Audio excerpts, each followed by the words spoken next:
Are the body-mind miracles actually able to support the essence of self? They're truly intended and designed and have the capacity and potential to be a lifelong resource.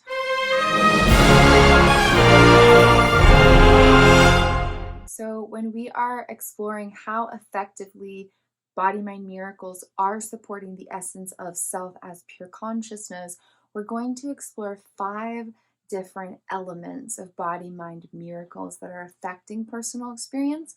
And then once we understand it, we can use the power of consciousness to influence it. And so we're working from both ends of the 6 layers of personal experience.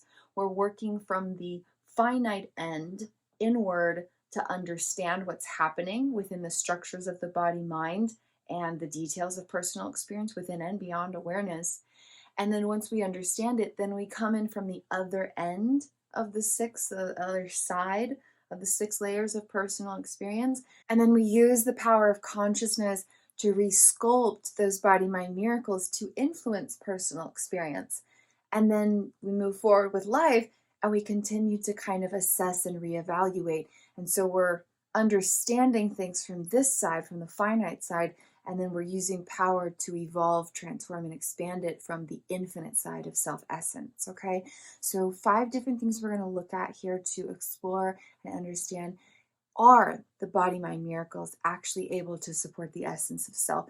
Is the essence of soul, self, consciousness, whatever word resonates, is the essence of the self actually able to flow through body-mind miracles to experience life in its fullest divine dynamic degree that is meant for the self, okay?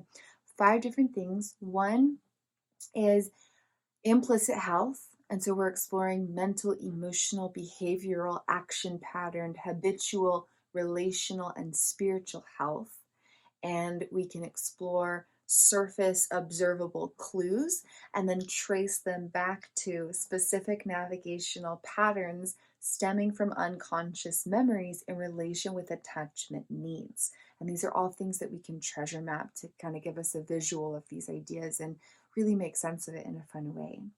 And so we'll be exploring implicit health, one, and we're looking at those navigational clues of thoughts, feelings, movement patterns, responses, those types of things, all the different components of body-mind navigation within projection of experience, like we've explored. And then secondly, we explore the balance of explicit thought forms, implicit thought forms, and the space of infinite awareness and conscious response, and that, dual awareness and the gap between stimulus and response, those types of things, the power of awareness. And so we look at the balance between explicit and implicit thought forms, and then the balance of thought forms and awareness, and we make sure that all that's flowing right. And then the third thing we'll look at is masculine, feminine energies. And these can especially present through clues from attachment systems. And so we'll look at the masculine, feminine energies in relation with the navigational patterns in these 4 regions in relation with those attachment needs.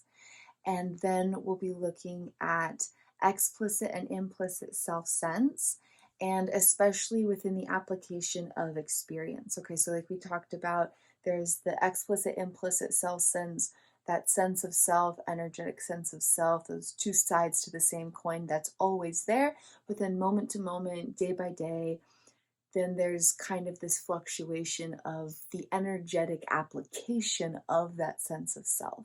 And so we'll look here at those fluctuating moment to moment, hour to hour, day by day sort of clues to see if there's any imbalances within the application of explicit, implicit self-sense.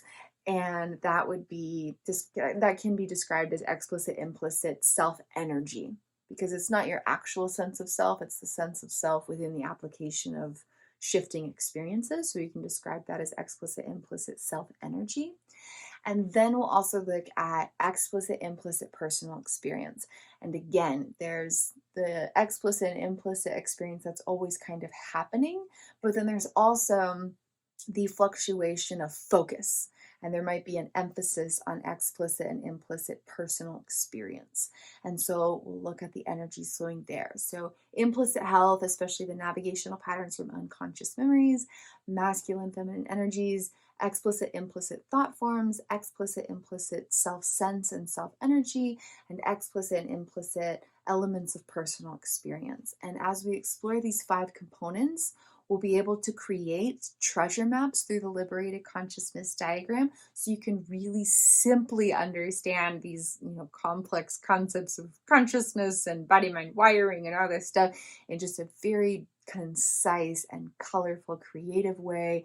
And just that act and that process of kind of engaging tangibly and visually really helps to integrate everything we're discussing, because we're working with both sides of the brain hemispheres as we're talking about this stuff, and we're going into like these concepts and discussing the details and the facts and these things. We're really in the left brain, and then we bring it to life through a colorful visual way. We're connecting with the right brain. And so this process of treasure trove tête-à-têtes, as we're going through these discovery discussions and talking about these concepts and learning about them and discussing their application, but then also actually tangibly creating these personalized treasure maps through the liberated consciousness diagram, and having that visual stimulus and the tangible act of like engaging allows for everything we're exploring here to really be deeply integrated into the brain, which further expands the power and potential of consciousness to use this information, so that not only do you have these insights right now, but these tools and these techniques and these teachings can be a lifelong resource, or as long as you want to play with them. But they're truly intended and designed and have the capacity and potential to be a lifelong resource, where you keep coming back to these concepts and you keep growing through them and you keep expanding through them.